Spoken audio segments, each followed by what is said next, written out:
on the subject of people who are willing to just openly say that they want to get rid of liberal democracy, I recently did a debate in Chicago with a gentleman named Curtis Yarvin, in some circles better known by the name of his old blog, Mencius Moldbug.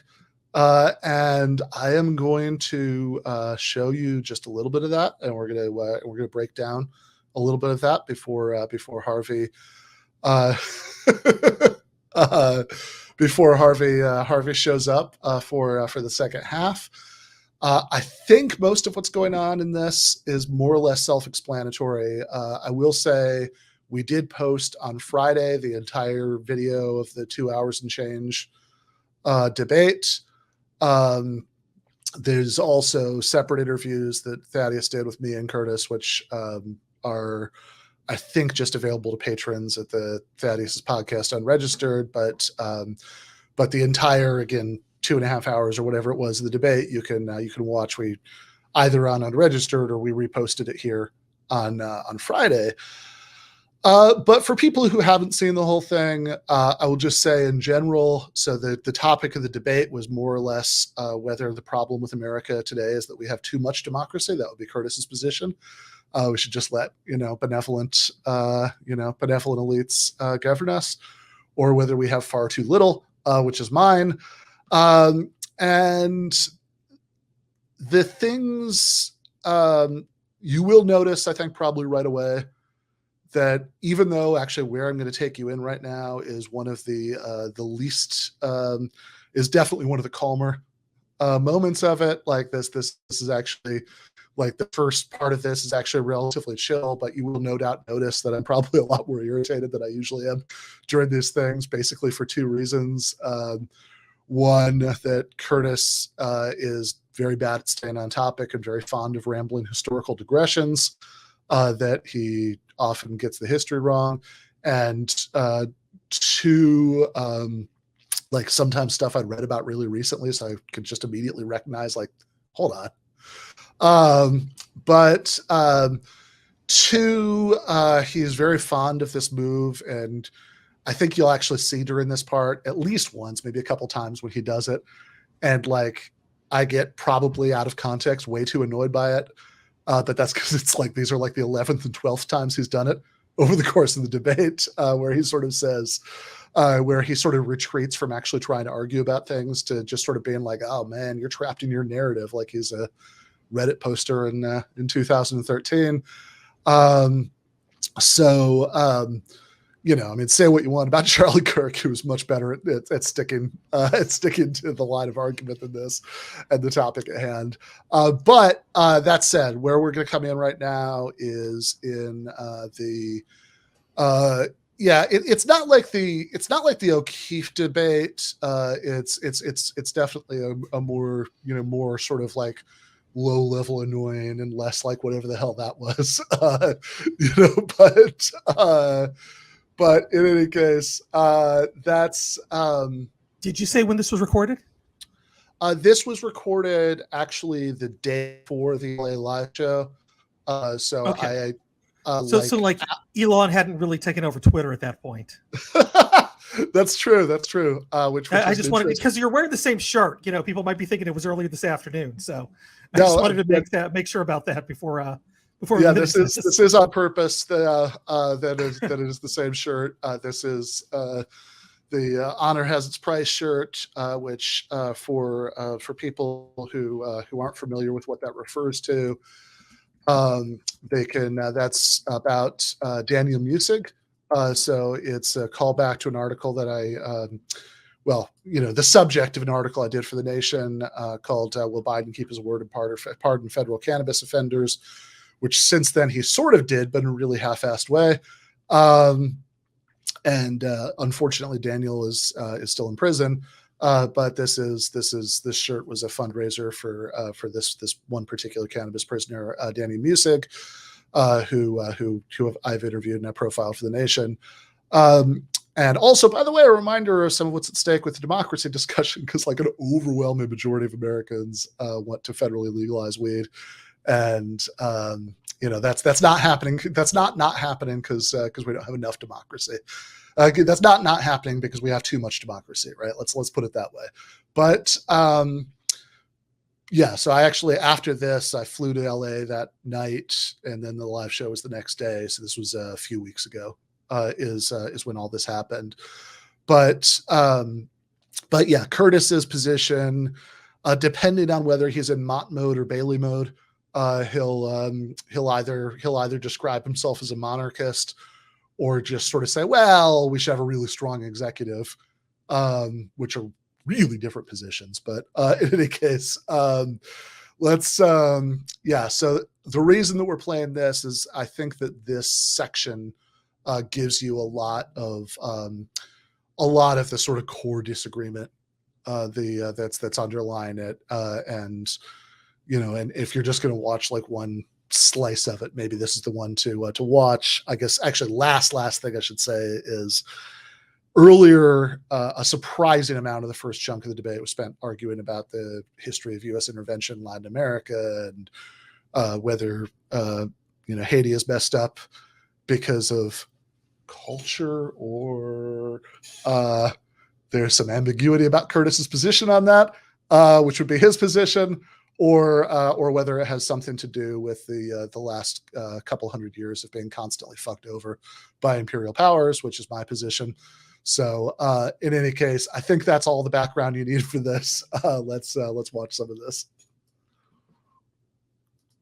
Go ahead, Tori. I was just going to say, the one thing I have to say to that is I think that there are plenty of people in power, and that's like even the powerful have a disinterest in reality, and that's why we can't even, border. I don't necessarily think we're that close to that, but also I think a lot of that has to do with their disinterest in engaging with reality because it might be less desirable than just a chill life or whatever. Yeah. So part of what you said is that people have that it shows that they too are disinterested in reality, and fair enough, right? But if we agree there's irrationality all around, sure, then what I need to hear next is a really good reason for thinking that elite irrationality is less worrying than popular irrationality. And then I think, might have at least the beginnings of an anti-democratic argument.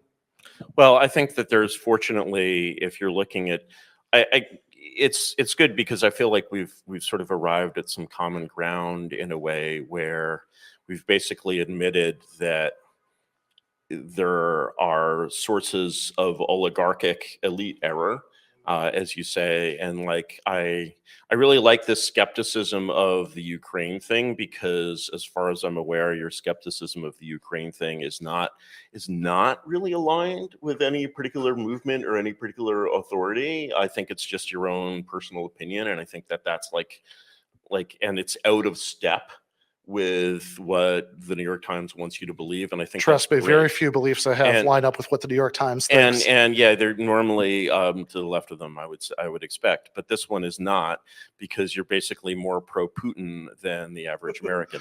Well, and I would push back against thinking let's not descend into the weeds. Let's get to a point of agreement. That makes you pro-Putin. That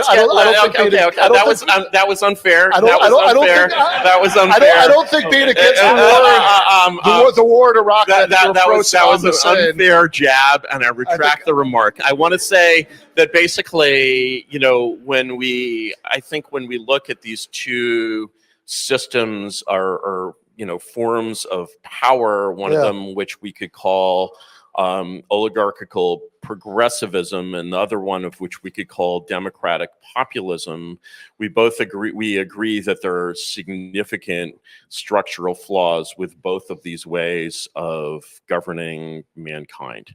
And that's why it's so unfortunate that there are only two possible systems of government: democracy and oligarchy. No, for sure. As you point out, labor unions that could actually protect people's free speech rights, actually give them a living wage, etc., and actually are starting to have many of these benefits from people who are organizing them now.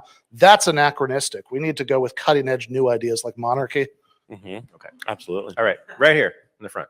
Great, thanks. Another. No, go ahead, sir. Okay. For you, Ben, you talked earlier about universal basic income, and you were talking about how if you work for an employer, your free speech rights are restricted, certainly True, you can't say anything sometimes, and whatever you want. Sometimes you have to say exactly what they say in particular job circumstances. But then you overlay the intersection of UBI and democracy, and you start giving everybody money.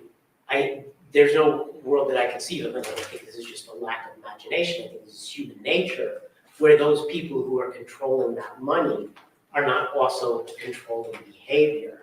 And maybe that's being done democratically. It's democratic, but just like the aunt of Thad, who ultimately wanted something for their money, the government or whoever is controlling that money is going to want something out of those people. If this was a year ago and we had UBI, you would not be able to get it if you were unvaccinated.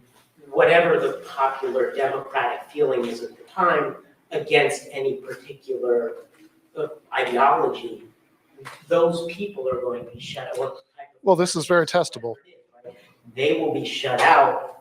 Democracy will work against truly UBI. So how do those work? You're really good at restating their question. Sure. Sure. So the question was going back, and I'm not sure when people are actually watching or listening to this, if they'll have all seen our previous discussion. So earlier during my solo with Thad, he was talking about his aunt who gave him these like very generous gifts of money when he was like, whatever, starting when he was like 12 or 13 or something. And, and he'd get like $100 gift from his aunt and he was excited about it. But then, then like he'd kind of have to pick up the phone when his aunt called, and then she'd start like objecting to his behavior and you should be smoking weed and all that, right? So is this a good metaphor for a more expansive welfare state, essentially, the kinds of universal social programs that I would support? And the questioner connected that discussion up specifically with whether if we had UBI, then that would be that would be changed to a NUBI, non-universal basic income. There would be conditions. In the context, especially of democracy, and not a strong man who could like hold them. Yeah, the strong man would actually be able to impose conditions. It'd be much harder for democratically elected politicians to, and I can explain why in a second. But so the suggestion from the questioner, again, just for people watching or listening later, was that specifically last year, you would have been denied it if you weren't vaccinated. Now, I point out a couple things about this because I think it's much better when there is empirical evidence that's available to go with that instead of just speculating about what sounds to us like what would happen. So Alaska, for example, actually does have a small UBI, the Alaska Permanent Fund, which is a just bizarrely socialistic thing that exists in Alaska of all places, from their oil drilling, that everybody gets sent a check. Far as I know, there are Alaskans here who can correct me. That was not conditioned on vaccination last year. Now, you can say, well, maybe that's Alaska. Maybe that's because of the politics of the state. So now we can start to ask questions about other countries that have various sorts of universal state provision of services. Were Canadians who didn't? Sure. No, go for it. Just keep in mind before you say this that I'm going to have to repeat it before I respond to it because people are not going to hear you. Okay, so I'm one of those people who moved from Canada to Florida, to the glorious Republic of Florida 2 years ago, in very large part to get away from what was happening there with the COVID lockdowns and whatnot. And there was the denial of medical service to the unvaccinated and a lot of other stuff that went around with it. So the popular will there was way more aligned with the pro-vax thing than it was in the US.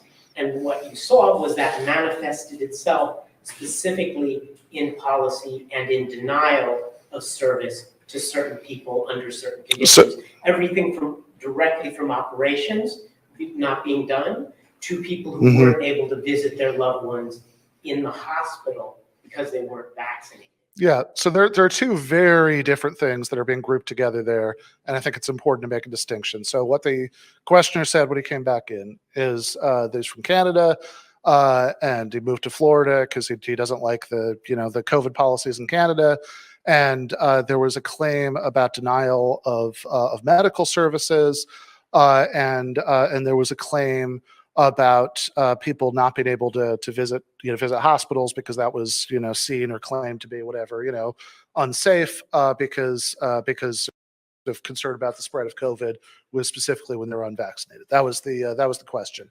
And I would say that I think we'd have to have a bigger discussion about this, but certainly one thing that, and please just correct me briefly, right? So I don't have to repeat a bunch of stuff if I'm wrong about this, right? But it's not the case that like there was a law passed in Canada saying you're no longer eligible for Canadian Medicare in general if you're not vaccinated. I think what you're talking about are specific policy, specific hospitals saying we've made a determination that it's not safe to do this at this time because it's not medically urgent and there's this risk that goes with it, because we're concerned about the spread of COVID, which is a very different thing. And then really to connect it back up with Thad's Thad's aunt, and the larger issue about welfare states and personal freedom.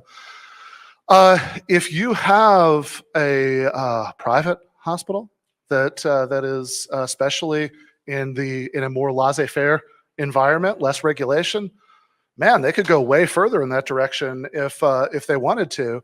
And there's a reason why you're not getting that law saying like, oh no, Canadian Medicare is no longer universal. Like this social insurance only applies to people who've been vaccinated, because even in a context where those COVID policies you don't like were actually fairly popular, in the broad mass of Canadians, including, by the way, the majority of Canadian truck drivers. But even in that context, that would have been wildly unpopular. It would have been really hard to get away with that because of the level of popular opposition that provokes. Because once you've got those universal programs in place, as people with other politics may bemoan, it's really, really, really hard politically to take them away, which I would celebrate. And I just say, look, if you're worried that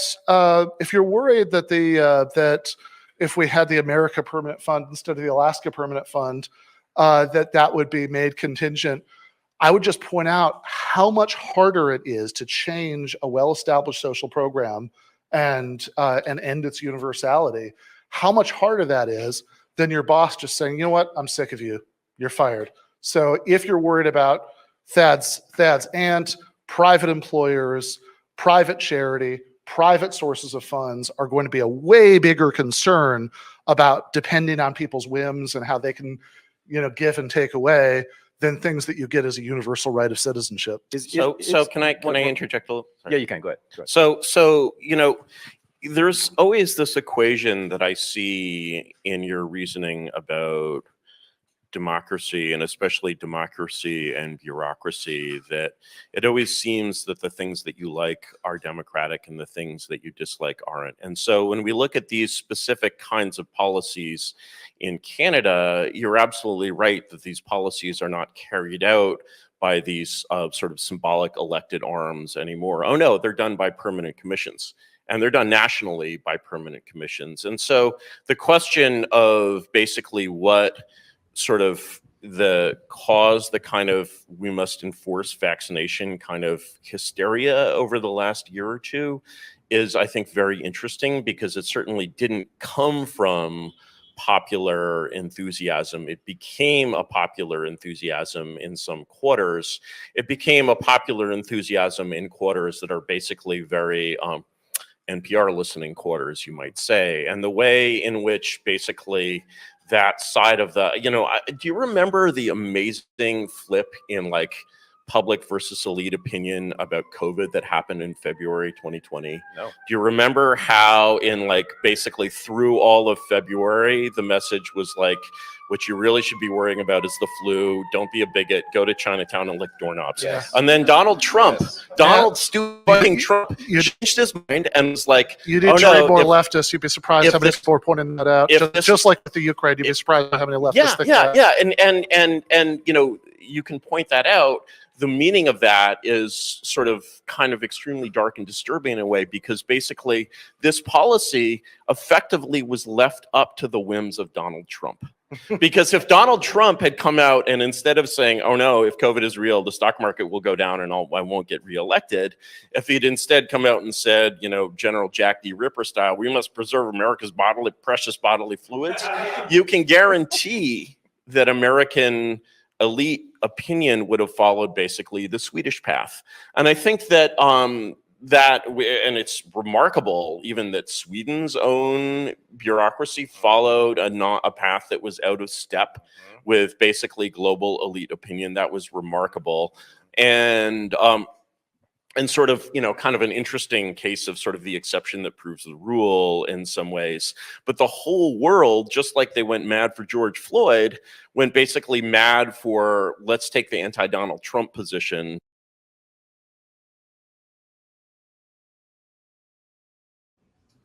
All right. So before it goes on to the next thing, Andy actually has some facts about Canadian COVID policy.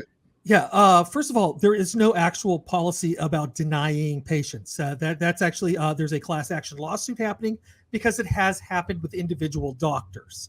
According to a global article I found from last year, in New Brunswick, less than 5 times people were denied because of this. Nova Scotia, 1 or 2. British Columbia, 0 formal complaints, but have heard concerns from patients. Alberta does not track this data. Quebec and Manitoba, Saskatchewan, and Prince Edward Island cannot disclose. Ontario, 68 complaints and concerns for the last 3 months, includes unavailability of in-person care, not necessarily due to vaccination status. Now, as an add-on to this, people have had things shifted around because of safety concerns, which is part of what these complaints are. Like, say, this procedure's happening, we don't quite have, we're not satisfied with your safety in this procedure. We need to reschedule, and that's where some of these complaints are coming from. This is incredible. So yeah. So I think I added up those figures in my head. I know there's some provinces that don't collect this. So we heard I think that's about 75 complaints, and what you just listed off. That's let's assume that it's let's assume that the provinces that don't collect that information, that it's way higher rates than the provinces that do. So let's go nuts, and let's say that that's 1/6 of the total. It's 300 people have complained about this in some way.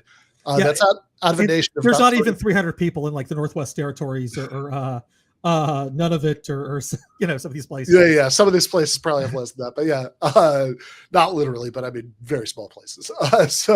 Population. I mean, size. Large land-wise, just population-wise, tiny.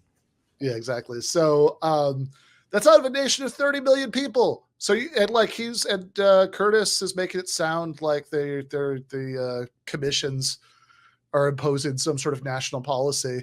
And what you're talking about is individual doctors making determinations about what they think is safe and not safe. Which let's even say they're bad determinations. Let's say that they're let's say that they're being way too paranoid, and the cost benefit analysis didn't work at all. It's okay, whatever.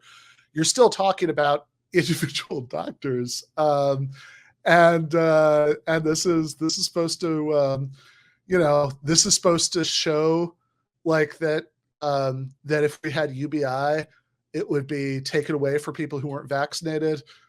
Even though, as Jake points out, stimmy checks went out to the vaxxed and the unvaxxed alike, when it was voted out, by Democrats. There's it's just such a weird leap, right? It's no, as a matter of fact, unvaccinated people still have access to Canadian healthcare because it is a legal right. It would be illegal to say that, we're going to deny someone healthcare in Canada until they do what we want or whatever. There's, a doctor can say, I don't think this particular procedure is safe, right? It's not urgent enough, and my safety concerns about the spread of COVID in the hospital are too great, or whatever. But I mean, equating that with non-universality is Well, just he also lumped in with not getting certain medical procedures, like not visiting your family in a hospital, which during COVID, like if you're unvaccinated, which is obviously very different, right? I mean, yeah, those are two completely different issues. At a certain point, you get to people that clearly just don't believe in COVID. And I mean, yes, like anywhere too, there were problems with, like people not being able to see loved ones in places, people not setting up, they were slow, not as slow as we were here, but they were still slow on the, on dealing with things in Canada. So, yeah, no, sure. I'm just saying it was very biased. None of this has, I mean, it obviously is lumping together, both the questioner and Curtis are lumping together wildly different issues and making claims that are just totally out of touch with reality. You have like an entire pretty big, population province, and you have like 5 people who have like made some sort of complaints that they were denied something by the decisions of individual doctors. That doesn't mean they were like declared ineligible for Canadian Medicare. So yeah, that is a really good intervention. Let's watch a little bit more. In early March of 2020. And I think that there are, in some ways cases to be made for both perspectives. I'm kind of a COVID moderate, which I know is very unusual in this group. But I think the dynamics of where that elite opinion came from tell us a lot about basically the flaws in essentially elite governance. And I think that agreeing with you that there are really systemic flaws in elite governance, and there are really systemic flaws in like unfettered, uncontrolled, unmanaged public opinion is like, I think, an important point of agreement between us. And I don't want to like let that form of agreement slide. And I think that understanding, sort of building more of an understanding of why elite governance goes wrong. I don't know how you feel about the lab leak theory, but I'm a believer in that as well. It wouldn't surprise. Do you believe in the lab leak, or do you believe? I'm not sure. Yeah, I'm not completely sure, but even to be not sure is great. And because there are very few elite sources of opinion telling you to be not sure. There's some great articles in Vanity Fair actually about the lab leak. But most journalists on the science beat are captive to the virology community.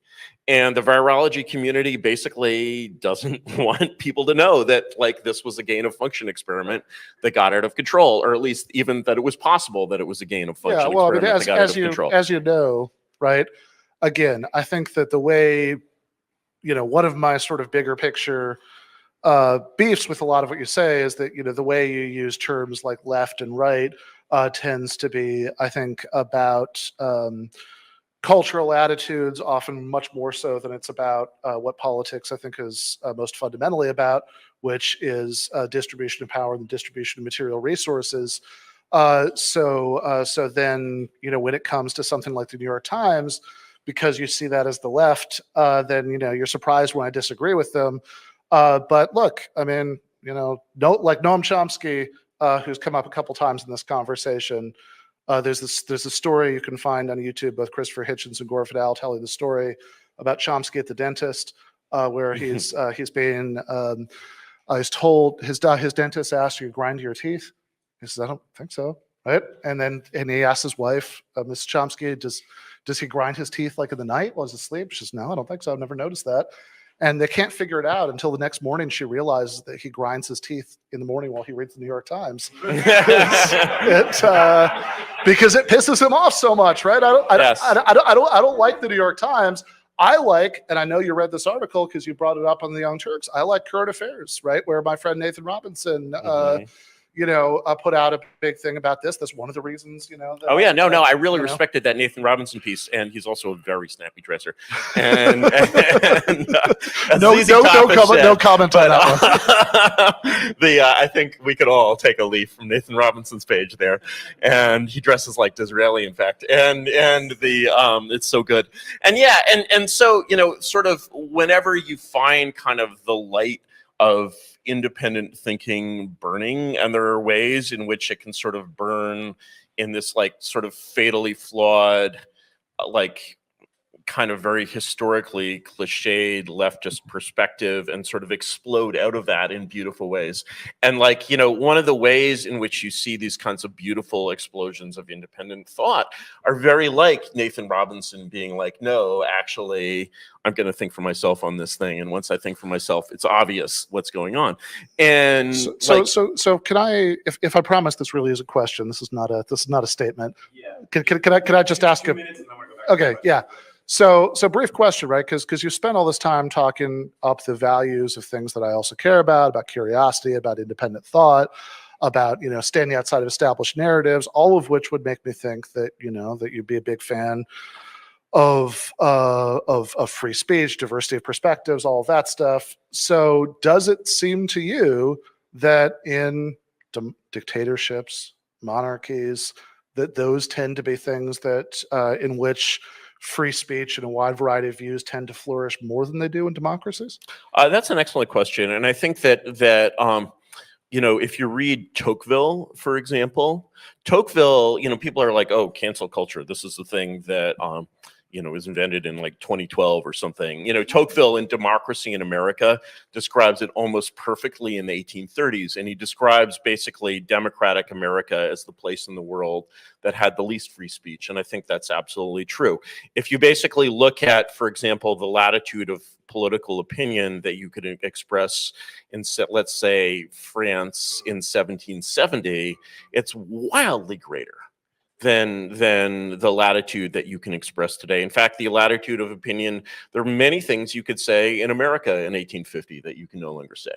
And so, you know, to me, when I basically look at, you know, sort of democracy in the sense that we have it today, no, I feel that the range of perspectives within the entire Overton window is incredibly narrow on a historical perspective, and the way in which it looks large to us. And this is sort of why I've sort of been kind of encouraging you to kind of just go wild and go into the Google Books world and go outside the kind of the world of that bubble, because just read any book from the 20s. You'll find all kinds of crazy ass weird shit. For a minute there, you were actually having a conversation about the ideas instead of retreating into this smug That's Reddit amazing. shit where it's like, oh, open your mind and, you know, and receive the We truth. were just talking about As- opening as- our as- minds. as- And as- it's as like, I- and then as I have, when I I sort of think show that you the- how to actually do it, you're like horrified. Oh my God, Curtis, you cannot be this All right. fucking dumb about this. They have this is not, I'm not horrified by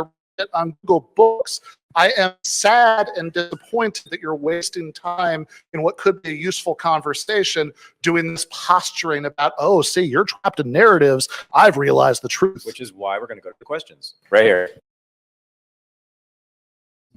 Want to play like 5 more minutes after this, but I do want to just pause to say one, that really is like the 12th time he did that, but two, that this idea, I mean, I should have pushed back on the thing about the, you know, you could say more in France in 1770 than in, you know, democratic America and Tocqueville's visiting. If you said the wrong thing, you know, in France in 1770, where there was a police spy who could hear you, you know, you would literally be imprisoned for it, right? If you said like, we shouldn't have a monarchy. But also, I think the maybe more substantive point there is just to note that he is equating 2 or 3 wildly different things here. One is how free people feel to say things that people in power might disagree with. Like, in other words, are you worried that you're going to get fired from your job? Are you worried that you're going to be put in prison? Are you worried about neither one? Are you worried about something else? With sort of some fuzzy notion of like social acceptability. And he's also, which of course every society, you know, that's ever existed or will ever existed, there are taboos, there are things that are more or less, you know, that there are things that people will look at you funny for saying, you know, or won't. That's not really what the free speech issue is about. The free speech issue is about power. Who has the power to actually do something to you because of what you say. And then the related point, before I throw to you guys real quick, is just this, that what he's also equated the question of the range of things you can say, which, by the way, way wider now than in 1850. Are you fucking kidding me? But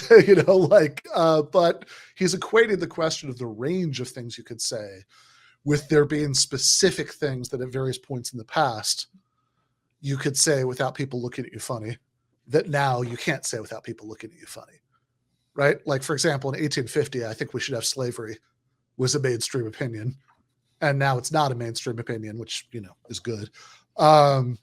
But that doesn't mean there's a narrower range of things you could say. It just means that like which things are taboo and which things aren't is historically specific. It's going to be different in different times and places. Yeah, I mean, it's without something more concrete, like, hey, look, here's a law of what you were allowed, of things you were allowed to say at a certain time, or here's a law on the books that said you weren't allowed to speak about, let's say, communism, right? It just devolves into this like vibes type of argument where like you like, yo, if like he's basically like, I was there, man, in the 1770s, like you could say whatever you want, bro. And now like if you so much as say that maybe you shouldn't get vaccinated, bro, like I feel like it's just such a weird vibes argument, and it just is very uncompelling to me because like my gut is just, I mean, it's not just a gut feeling, it's a true feeling, right? That like he's saying, for example, like now we even have less freedom of speech, right? Like in America, like there are times when like, what about like in, all of the times that like socialists have been so incredibly censored in America. Like, I'm not saying things are amazing now, but there are times like, where you'd be blacklisted from Hollywood if you even said that you're a socialist, Totally, now there's like socialists on Saturday Night Live. It's not really, obviously, I'm just really wondering where he's getting this, like, group think, all libs think the same. It seems pretty ridiculous to me. So my vibes don't align with his vibes, and so he's gonna have to show me some concrete evidence to change my mind. I mean, it's also like, look, if you are I mean, I don't know if he actually literally does, but it kind of feels like he does. If you like live in Brooklyn and you hang out in certain sorts of progressive leaning kind of social circles, which it basically seems like Curtis does, then yeah, sure.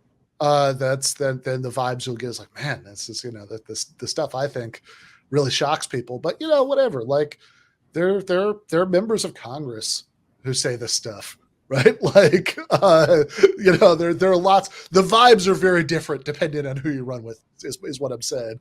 And I think that in particular, that, again, I think you're right. I mean, I would make a few more distinctions. That's like, okay, if we have vibes on this end and laws on this one, then it's like, okay, stuff like the Hollywood blacklist, which is privately owned studios making that between themselves, some government pressure, but it's not exactly legally mandated, or even just like lots of employers will fire you if you say something, whatever. I'm a socialist. I take that seriously as a power issue, right? But it's like, those are issues about power, not issues about what people are going to dislike you if you say, right? That it's like, yeah, sometimes I don't know what to tell you, man. Like sometimes people are going to react badly to things like that's just, like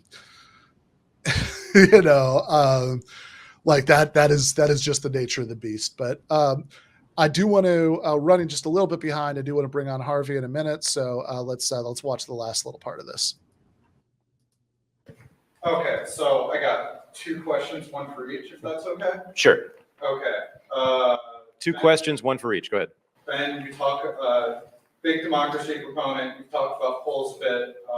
Curtis thinks polls are fake, in that it's a way to manage democracy. Do you think we live under a managed democracy? Mm-hmm. Or I guess, like, can you kind of... The question is to Ben is, do you think we live in a managed democracy? Right. Yeah, and the setup to that question was about polls? me talking about polls and Curtis thinking polls are fake. Right. I didn't say that exactly, but Not in that. It's no. I said it more fast because I'm a simple thing. Curtis, Ben thinks we should help, or Haiti would be improved by like raising the minimum wage. Do you think Haiti would be improved by improving the population stock through a sort of eugenics program? Does Curtis think? Man, I'm super curious about that. Curtis should go first. There's actually Wait. The question is, because we've got to make sure we get this recorded. The question is, Curtis, do you think Haiti would be improved by introducing a Sort of eugenics to improve the human stock, the population stock? I'm not really a big believer in population replacement in general. And when I think of Haiti, when I think of a place, I think of a people, really. And, sort of the idea of like improving Haitians by making them non-Haitian doesn't really make any sense to me. The question I would ask instead is, one of the things fun in all pre-modern political thinkers is this belief that the Constitution has to be fitted to the country and its people, especially obviously the people and not the geography. Because I think, if you move the Japanese nation to Haiti, I think they do perfectly fine. And so the question of what sort of governance the actual people of Haiti need, I think is somewhat unanswered. I think it doesn't look like anything like what they have now, and I also don't really think it looks particularly like Norway. I would love to see Ben be dictator of Haiti for like 2 or 3 years. I think that would be absolutely informative. I think if you think that you could just listen to public opinion. That I think that that is how anything I want in Haiti could come about. Man, you have not paid attention for the last couple hours. I don't think that could come about, but I'd still like to see it. I think it would. I would like to hear you explain your views about this to Haitians. I think that'd be fascinating.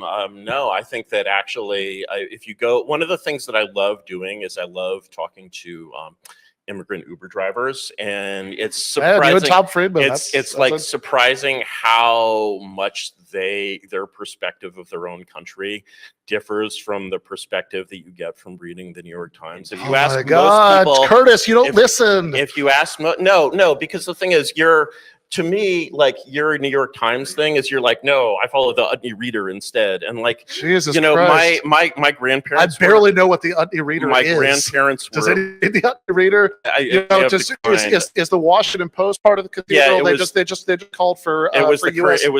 intervention in Haiti. No. I mean, my grandparents were American communists, so I recognize this line of discourse very, very well.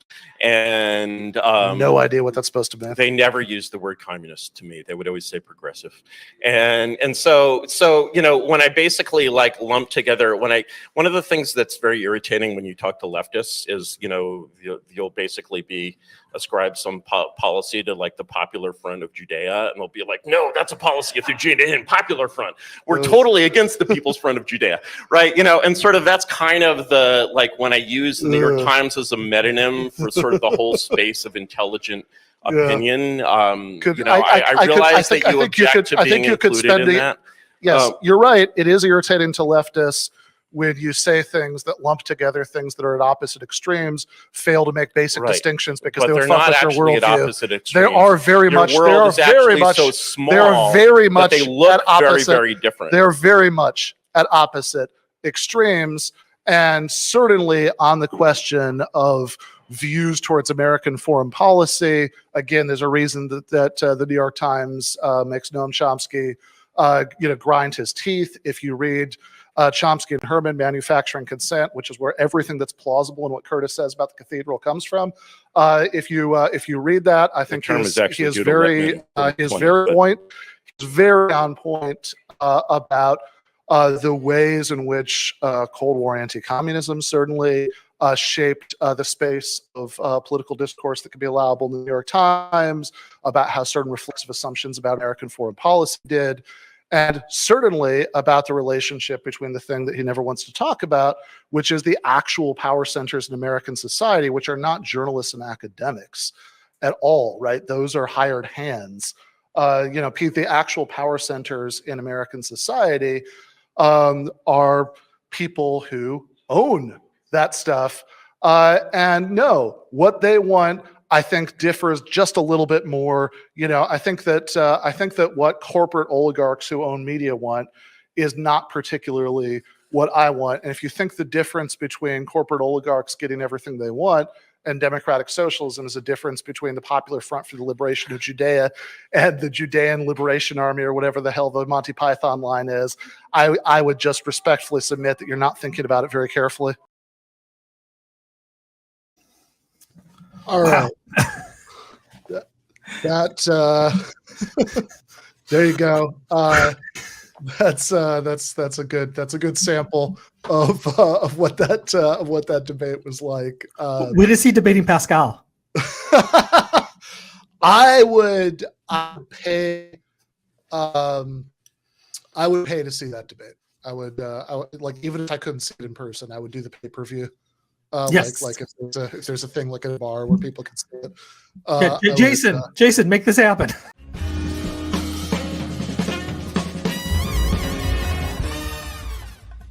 You have been watching free public content from Give Them an Argument. To access every single episode of the show, the main show on Monday nights, all of the streams, all of the debate breakdowns, all of the patron-exclusive postgames on Monday nights, all of the patron-exclusive bonus episodes every week, and much, much more, go to patreon.com/Ben Burgis. I cannot resist ending this with, don't be foolish.